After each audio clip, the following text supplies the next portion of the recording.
Joana, the witch. Once upon a time, in a cave in the woods of Belvedere Castle, there lived a witch called Joana.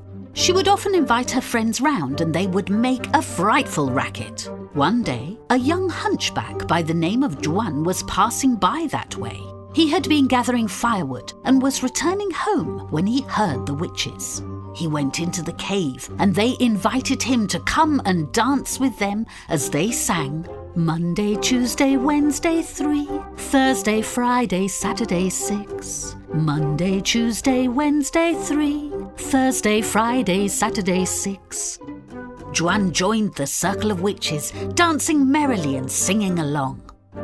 This made them so happy that, as a gift, they cured his hunched back. Shortly afterwards, another hunchback passed by that way. His name was Pera, but he was a dull, stubborn, grouchy boy.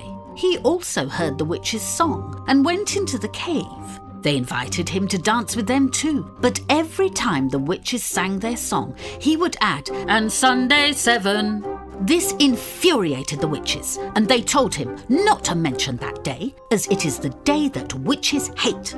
But Pera did not listen. He kept on adding, "And Sunday 7.